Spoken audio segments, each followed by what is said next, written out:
Okay, how do you, this is like off topic slightly, but how do you feel about the glitter beer that's happening in the States? Because it hasn't really happened here. It has not happened here, and it is...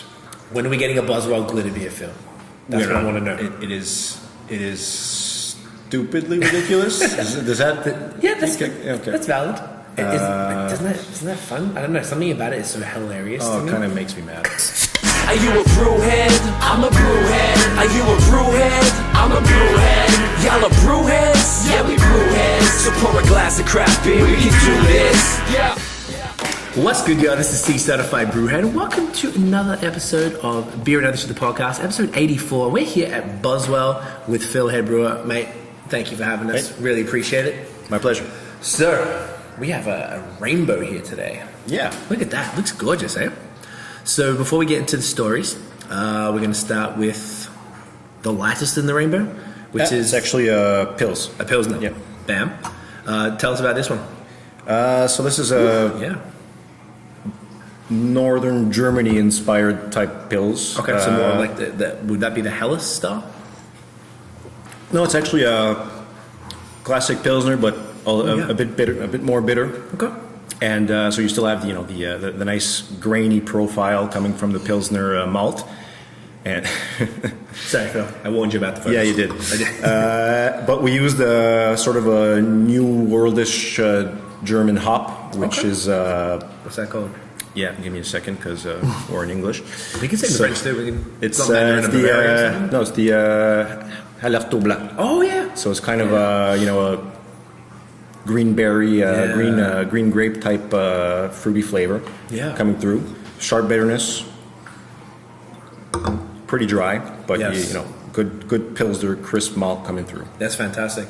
We're just saying before, I really like starting with a Pils, and not all breweries do a Pils. Often it'll be like a blonde or something, but this is the one beer that you can't hide anything behind. Exactly, and it's kind of longer and more labor intensive to get through. I mean, I bet. a blonde ale will probably take about 2 weeks, while that one takes probably a month. Oh yeah, yeah. So it's a lagering. But that's one. Yeah, it's a lagering process. That's one that we brew over at my brasserie. It's not brewed on premise. Not on premise. Okay, is that because of volume?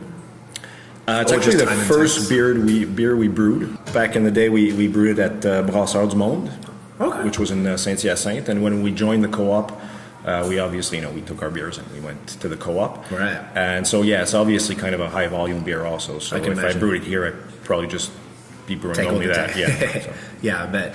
All right, so before we get into that, let's talk about how you ended up here. So how did you get into beer/brewing? Won't get me any younger, but about 15 years ago, I was managing a bar in lovely district of Côte des Neiges. And we were going to revamp the menu, and I had a friend who was trying to get into craft beer Quebec scene, which was pretty small at the time. Okay. And, 15 years, yeah. Yeah, 15 years ago, he had like Barberie, Alchimiste, and Trois Mousquetaires. And maybe Judicial? Yeah, but they weren't bottling yet. I don't think. Wow, so you're still a brewpub. Yeah, exactly. So it's a while back. Right. So we started tasting a few beers together, and then I figured, why not, take this pub and transform it into a flagship of craft beers from Quebec, and that didn't last because I left. But so it wasn't Saint Houblon or anything like that in Côte des Neiges? No, it was long before. Okay, long before. So from at that point, I actually hired a waiter there, who's named Dominique Charbonneau, who went on to help open the Saint-Buck on Saint Denis. Ah, okay. And when the bar I was working on sold and they just didn't really want me there anymore, I went to knock on his door and say, hey, you need help. Right. And at that point, he was opening up the brewery. So I started doing bar and washing kegs at the same time. Did the dirty work. And eventually I started brewing there, which is, most people wouldn't expect it, but I wasn't a home brewer before becoming a... Oh, you weren't at all? I was not at all. When I started working in the brewery there, I put a system together for home and, start having fun bit, but I probably brewed on it like 7 times. Okay. Because, I had a big one to play with. Yeah, exactly. So you learn the hard way. So you learn the hard way, and I started brewing there with him. Eventually, I stopped, washing kegs. And I actually... Do you ever really start brushing No, you cakes? never really No. start. But yeah, and then he left. He went to found Brasseur du Monde in Saint-Hyacinthe. Gotcha. So he left quite a few years back. I think they're celebrating their 6th anniversary, maybe. Okay. So I became head brewer there for 3 years. For Saint Buck or for Brasserie? For Saint Buck, yeah. Saint Buck, okay. Which was perfect for me because it's a small system and it's a brew pub, so you can have fun, experiment. You don't have to cross your fingers when you're brewing 30,000 liters at a time. Yeah, imagine and I enjoy having fun and trying stuff that goes through my head. Okay. Which is pretty much, and eventually, I had to move on. I still have a big place in my heart for the Saint Buck, but it's not, it wasn't my place. It wasn't my marketing. It wasn't my brand. It wasn't, I wasn't making the big decisions. Right. So I actually met the manager over there, who is my partner now, who opened the Boswell with me.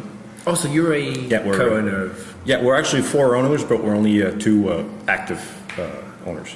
Right, okay, I didn't know that. Sorry, I introduced you incorrectly. I apologize. It's okay. He never corrects people when they say he's the owner, so... Gotcha. Okay, fair enough. Okay, that's dope. So you went basically from Saint Buck to here? I left Saint Buck to start working on this place here. We opened the restaurant and bar side in October. When would that be now? 2015. Okay. So in this location, exactly here. We already had the brewery space, but it was like a reception room and right. So and we had planned to open the whole thing at the same time, but plans and reality are always different. Yeah. So yeah, we ran the bar and restaurant for a year. Well, probably about 6 months before we opted into Ma Brasserie, the co-op. So we started brewing a few products over there. So were you brewing when you opened? So the idea was it's going to be a brewery, but you opened as a restaurant. We opened as a bar beer first. When we started out, we only had basically the pills. Where did you brew that? We brewed that at Boswell Brasserie in so that was Saint-Hyacinthe. the first part. That was the first.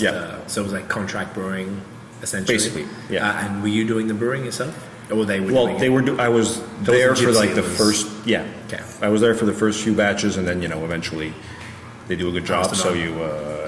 Nailed it. They know what they're doing. Yeah, there's a lot of work to do here anyway. Of course, yeah, right. And so then we got the opportunity to opt into to Ma Brasserie. So we started brewing more products, and then we brought the pills back from Saint-Hyacinthe over to Ma Brasserie. I think we did about 5 or 6 products we did at Ma Brasserie, and some of them are still going, like the pills, the West Coast IPA, a few more that we still do over there, which are bigger volume beers. But so about probably around January 2017, we got the money we needed to start working on this baby right here. Nice. And we worked on that all through 2017, and we opened officially the brewery in August. Okay. And that would mean all the lines out there and actually start proactively brewing from here? Yeah. Or were you shipping stuff in the meantime from Brasserie? If we're still shipping stuff in? Well, like you are now, I think you did say, because I know the pills is brewed out there. When you started, say, when did you start brewing at Ma Brasserie?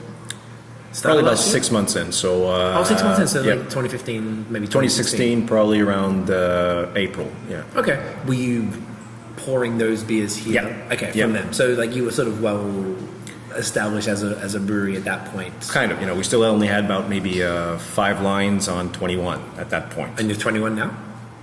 Right now, we always have. It's 20 here. God damn. I'm trying to get them all. That's amazing. Yeah. So we have. We always have a cask, which is ours, but we still have a cider line. We have an invited line, and we have a kombucha line. Hell yeah. So that's all not done here. Okay. And when I can't, brew fast enough, then we supplement with other breweries. Someone else's stuff. Yeah. I like that. I like that sort of collaborative. That's one of the best parts about beer. Okay, sick. What do you brew from Ma Brasserie? So you guys package too, right? So is it sort of more run from there? Yeah. So the Pils is always there. Pils, we do the West Coast IPA over there. Okay. Which is which is this Probably kind our right there. It's our biggest volume line, obviously, because IPA is the new blonde. Yeah, sure is. And we did an American Pale Ale over there. Mm-hmm. The Café Rico Breakfast Stout, which is Yes. our coffee stout, which was packaged also. The APA also was packaged in a Okay. pretty pink can. Nice. We did our milkshake IPA over there. Yes, we're just talking about that. Devastated is not on right now. Yeah, but it's okay. well, we tried to take a be few back. steps back from Ma Brasserie to try and do more over here. So right now Yeah. we only have basically the Pils and the West Coast in production over there. Over there. Yeah. Okay. And is that primarily for package, like for cans, or is it also for distro? We try and do about half and half because Good. the Pils and the West Coast are such a big volume here that we have to Keep produce it over there. yeah. But so the Pils we haven't done in can ever actually because Oh, yeah? well Was I it in a prefer bottle, or was it never no packaged? it's never Oh, packaged. Okay. I prefer going for long shelf life products just to be sure until I'm not actually brewing over there anymore. So Right. So it's straight which up. they have a great team, Right. great team. But I prefer to keep it simple for now. Okay. How many brands do you have packaged right now? 3. Things change. I think the breakfast stout is probably going to become a staple beer on in dépanneurs and all. Mm-hmm. It's probably what I would call our flagship right now. Okay. Which is an interesting. Yeah. What is it? 8%? No, it's low? it's 5.5. Okay, so it's like a crushable, nice coffee stout. Yeah. That's an interesting, an out of the ordinary beer to have as a flagship, eh? Yeah, it's actually, apart from the Pils, I think it's the first beer we brewed as Boswell. So, Okay. which it's cool. I think it's dope. Everyone usually I always say this, and whatever. But I brew beers I want to drink. right. So I felt like we needed a breakfast stout, Of course. so I could buy it. And so I'm super happy with it. We had we collaborated with the Torréfacteur, the coffee, Yeah, roaster. which is Café Rico, and Café Rico? Yeah, he's over on Mount Royal. He's yeah? Does he package stuff and you can? He's actually a pretty small roaster. Yeah. All right. And so we worked together on the coffee profile and how we could complement a stout as well as possible. And That's sick. super happy with the results. Amazing. Yep. Yeah. That's really we're just Rich and I are huge coffee fans. So I was he's picked up some beans on the way from local guys, and I love that. You actually worked with. Actually, I have some left if you want to smell what coffee goes in there. Yeah, Unfortunately, I don't have. Is it the bottom one there? It's actually The top one? the ugly bag right there with left. There you go. Oh, That's it. Okay. Because right now we're brewing the double coffee at Oh, the Café double Rico. go? Oh, I can just So smell that's it. yeah. That's a lot of coffee, guys. Check that. Jesus. All right. That's actually only about a fourth of what goes in it. I can imagine. Yeah, for a 400-liter batch, or it'd be like. Yeah, it'd be a big but it's the double Café double, Rico okay, so it's gonna be stout. extra. So yeah, it's Okay. kicks ass. That's Really does. sick. Yeah. What are people around here? What's your clientele? What do they like? What do they drink? What do they eat? Well, we actually have lots of everything. Okay. It's weird Like, are that they way. beer nerds around here? Like, is a lot of your clientele like? There are. Is it a mix of just like It is a mix. neighborhood bar, and then they get into beer because the neighborhood Exactly. bar happens to be a brew pub, and Yeah, there's that's a like lot if of they it. drink Coors, well, they got the pills, and they'll be extremely happy because that was fantastic. Yeah, and then they'll try a few other things and go, you know what? A red I think one. I like beer. Yeah. And we have a few beer gigs coming in. We have lots of family people coming in. People coming in after work, staying up late sometimes. Of course. And we try. Actually, the way that our menu works is we try and segment every line by a kind of loose-ish style. Mm-hmm. So we have your regular blonde, we have your wheat beer, then we have a fruity beer. Then we try to make it loose so that we can have fun in it. I mean, right. Within those parameters. Exactly. So, but we want to have a nice variety of things on the menu so that anybody who comes in here can find what they need. Okay, I love it. We'll keep going, but let's get into this bad boy. we can So, get thirsty. this one looks super attractive. This is called the Binette KS. Yeah. So KS is for sour? kettle sour. Yeah. Okay. Binette is for my girlfriend. Oh, nice. But and she requested a she did raspberry? not. She did not request anything. But she loves raspberry and grapefruit smoothies. So Right. I figured So I'd make her a lovely sour Raspberry smoothie. Did she enjoy it? Yeah, she does. Fantastic. Well, she tells me she does. So. Well, that's what matters. She tells you. Cheers, brother. Get it in you. Oh, hell yeah. Oh, wow. That's tart. Oh yeah, we're doing this again. Cool. Okay. Oh, yeah. Cheers. Oh, yeah, we're doing this again. There's going to be a lot of this again. Apologies. This is great, man. I really, really love Camel Sours. What's this, like low ABV? 4.7? Oh, 4.7 is kind of high almost. It's not that low, but because I want to have. I still want to have a backbone. I mean, I find many Curaçaos just kind of. You get the sour, and then you get the fruit or no fruit, and then the malt just doesn't exist. Right. So I still wanted a malty backbone. There's a lot of wheat in there, which helps out. And no, I'm pretty happy with it. That was fantastic. So the styles of beer that you made, so basically you're appealing, I like that, I always like going to places where like maybe you can take a friend that isn't a beer person, like, oh, there's plenty here for you, but as a beer nerd, I'm like, hell yeah. Because sometimes some of the beer nerd places that I would like to go to, I'm sure probably you too, that might not be so, not welcoming, but so like, the new noobs wouldn't really... New guy friendly, maybe. Or exactly. They might not be like, I figure most maybe of them places are. usually have You always have something that's something, right? Yeah, the worst case, they can sit on that. But I feel like you guys have like this is a significant amount of beers here. Like you said, there's 21 lines, and if you count the cask, which isn't actually it's like an English style like manual pull pump thing. Yeah, sick. And you do something funky to it, like the APA. I'm sure it's like dry hop with citra. There you go. Yeah, we have fun with it. We always take to make the cask. We take whatever's fermenting, and then we do something different to it just to try it out. Yeah. We spoke about this on the podcast before, particularly with Dan from Brewer, what we were talking about earlier. So my brasserie is a co-op, literally in Rosemont, across the road from Brewer. And it's like a co-op. It's not a contract brewery. It's a co-op. So can you explain exactly what does that look like, and what's your involvement? Well, basically, Ma Brasserie is a brewery in itself. I mean, they have a brew house, and they have their own fermentation vessels, and they have their own staff.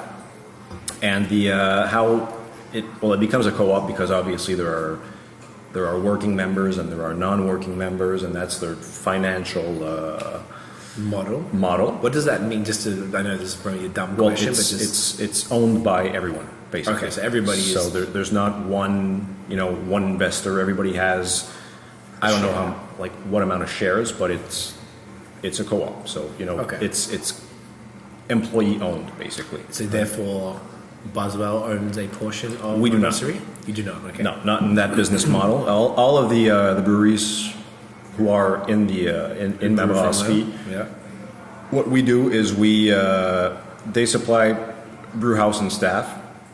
We supply our fermentation vessels, and obviously our recipes and our we pay for our shit. Right. And you train up their employees to do your recipe? That depends. I mean, in the first few months, first few years, maybe we worked. I was a late member as well. I was probably the last member in. But they worked up the brew system, and the employees there who were already well trained in the experiment. Okay. So first few brews we went there, we brewed with them, but when it's not your system, they've had years experience with it. So you kind of say, okay, well, this is what I want. This is, the ingredients I want in it. These are my parameters. This is how I do things. And then you kind of go there and you kind of let them work. You watch them, you talk with them, and you see what results come out of it. And when you're happy, then you say, all right, guys, good job. And so next time you don't have to be there. Right. Interesting. Is that weird, or is that a cool It is kind of weird. Not in a bad way, just not out in a of bad the way. ordinary kind of weird, being that just the way that it works. Because usually it's a contract. I don't even know how it would be. I guess it's kind of a standard contracting situation. Because I guess That's It's what you near do, it, right? It is near it, except for the fact that we supply our kegs, we supply our ingredients, and we supply our fermenters. Right. But the same. I mean, it would be weird if we weren't happy with the results, right? Gotcha. Because one way or another, we have to pay for their staff when they're Okay. brewing our beer, right? Like I said in the beginning, I would go there, and I don't like saying supervise because that wasn't the fact. I mean, I was probably learning as much from them as they were from trying to do my recipe. Gotcha. Basically, they're So you're experimenting. just working together. Yeah. essentially. Okay. So But you also weren't running the ship, so it wasn't gypsy situation where you just brewing your beer No. out of different places. No. You were sort of working with them. These guys are kind of in charge. You like. yeah, they do it. They will do Interesting. exactly what you ask them to. Okay. But in the To long get the run, because results. brewing a beer is not only being there for the boil or I mean, it takes a long time. Yeah. It has to ferment. You have to follow it up. You have to control Taste it. it, blah, blah, blah. Exactly. So you can't be there the whole time. You have to trust them. Yeah, of course. And they've done a good job in building that trust relationship. Max, who's the head brewer over there, I mean, he's a super competent guy, and he has to manage basically 6 other head brewers, so that's probably not a fun job. From But, all the other member breweries, right? Yeah, exactly. And he does a great job, and whatever he pushes out is 99% to satisfaction. So Fantastic. Next. Saison Mixte. Okay. What makes it mixed? So it's actually a multi-grain saison. Hence the mixed. Oh wow. Hence the mix. No, actually not. Hence the mixed with mixed fermentation. Oh, okay. So there is yeast-wise, there's probably about 50% French saison in there. Okay. Hence the And- cloves and such. Clove, very fruity, a lot fruitier than a Belgian saison. Okay. And then there's probably about 25% Belgian saison, and there is a slight kick of Brett in there. All right. But it's in primary fermentation, so it's not- less barnyard, more on the fruity side. All right. Hell yeah. Cheers, man. Cheers, Rich.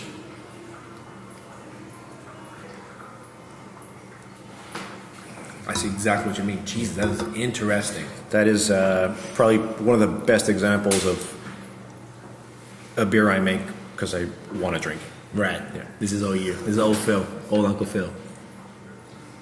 Sorry about I the photos. love mate. selfies, and it's can really tell my, you. it's really my thing. Yeah. I apologize, man.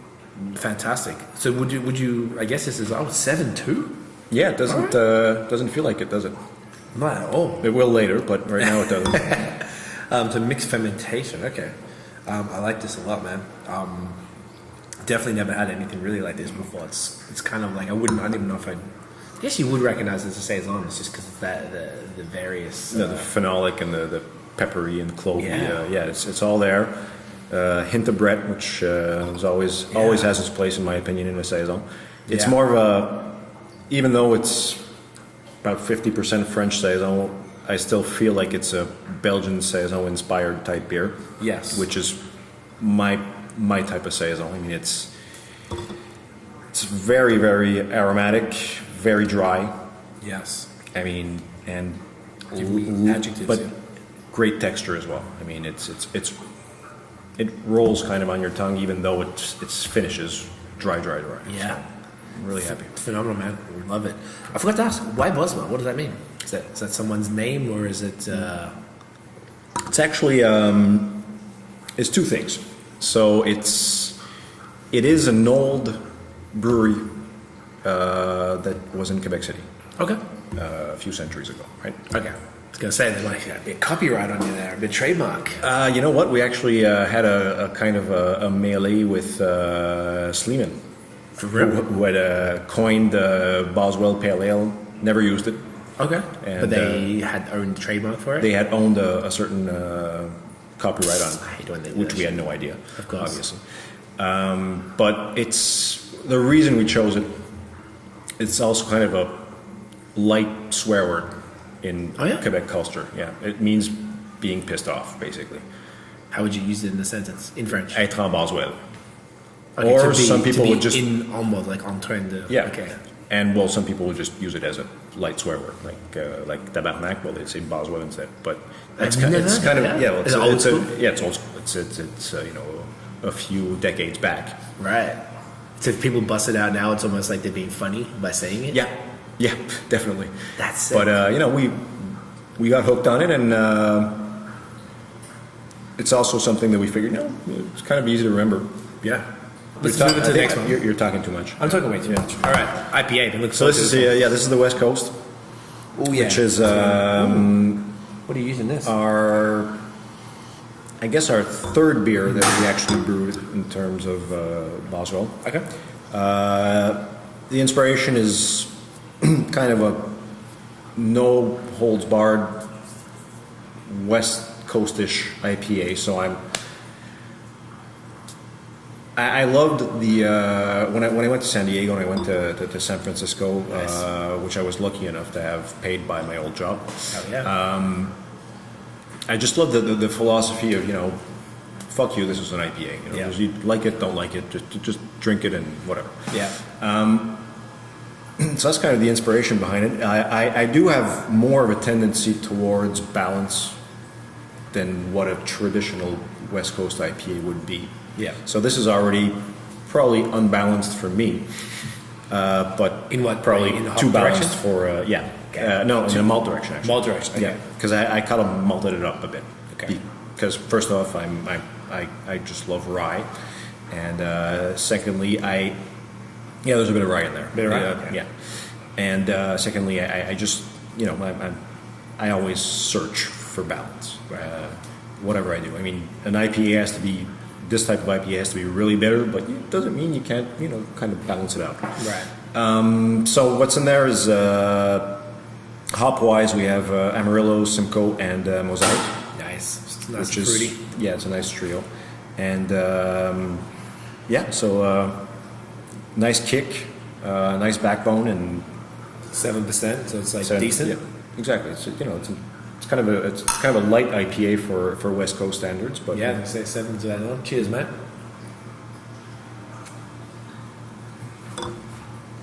That is balanced. Yep. Nice. Sorry. we got this. Selfie. Sorry, bro. So can all right. I'm sorry to make you do that. So yeah, kind of resiny in in the attack, Yes. and then mostly tropical, fruitish, citrusy, Yes. malty backbone. Yeah. Definitely getting the citrus section that you mentioned. It smells less malty than it is. Yep. Definitely. Well, there's a shitload of dry hop in there. Yep. So there's the hop aroma is the only thing you get in those, and then you drink and you have you have a nice texture and nice backbone to the Yeah, bitterness. it's kind of creamy. All right, I love it. Are we on to the? You're on to stuff? I'm drinking. Yeah. Sorry, Phil. I'm talking You're too much. really. I am slow. just fucking yapping. It's gonna be the last selfie for you today. So you happy about that? Oh, good. I appreciate you putting it. Okay, so it's foreign extra stout. Yeah. 6%. Let me just go back to So this here. yeah, the foreign extra type of stout. Okay. What does that actually mean? I've always wondered what that means. To explain it, I usually come back to IPAs, which is kind of the idea of making a stout that'll travel well. All right, so Okay. you kind of up the IBUs and you kind of up the alcohol to make it resist time a bit better. Okay. There are a few types of foreign extra stouts. There's like a Caribbean stout, which is really, really sweet. Okay. And then there are other extra stouts, which are basically Irish stouts, On the dry with side, with a kick. Yeah. And that's Alcohol kick. alcohol and IBU kick, bitterness kick, and that's more my type. This one in particular is a bit more. It's basically an Irish stout, bit more body, Yep. bit more IBUs. Normally these are like 5. Yeah, Yeah. and obviously a bit more alcohol, and we go with Simcoe mostly, and a bit of Sriracha Ace in there, Ooh, nice. which is Interesting choice for Can I- stout. It's gonna make it fruity, eh? I love Sriracha Ace. Isn't it I the love best? Sriracha Ace. Mate, Cheers. get in yet? Cheers, Blake.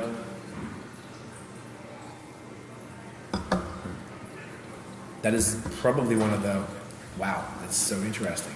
It's like almost hard to quantify. It is. Last time, Phil. I'm sorry. Oh, right. I appreciate you. You're like, all right. What do you want to do? You want to do something different? I don't know. What do we What do you want to do? I don't know. Well, normally, because I can't smile on command, right? So I'm not, I do a stupid face. It's become a thing. Well, how about you try and smile? I'll do this. Okay. Look at that. See, look. That's beautiful. Thanks for working with me, Phil. I appreciate it, man. It's a pleasure.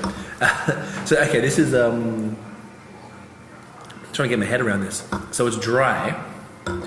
It's fruity. There's Sriracha Ace, goddammit, in it, which I've never heard being in anything aside from a Saison or an IPA. Actually, well, I was talking earlier about the double breakfast Oh, stout. the double stout, yes. And I actually derive a two-penny. Mm-hmm. You know what a two-penny is? Yep. Yes, I do. One right here. The Schwartz you got. Yeah. Actually, no. It just Oh, says that's what's it's next. followed by the two-penny. My bad. I Which do like is that on the menu, by the so way. it's It's so it's cool. basically a baby breakfast stout, grossly Sriracha Ace dry hopped, and Yeah. it is one of the best things ever. Sriracha Ace and torrefied flavors just go so well together, and it Yeah. I don't know what to say. This is like, so is it dry hop with Sriracha Ace? Slightly. Okay. I think there's a bit of citra in there. Sometimes I kind of forget what I do. No, whatever. There's all sorts of stuff in this. It's just not what I expected at all. We did a cask of this one with coffee beans, and I think I went through half of it myself. Like, you know what? You guys don't get any. It's all for me. It's all for Phil. Yeah, I can do that. Yeah, you kind of have the power. Yeah. I was gonna say, well, like I own this shit. So that's pretty much it, bro. We feel like we're satisfied. We got everything through. Yeah. Anything else we missed? I'm good. I had a great time. So did I. Thank you so much, man. I really appreciate it. All these beers were fantastic, as expected. Where can they find you online?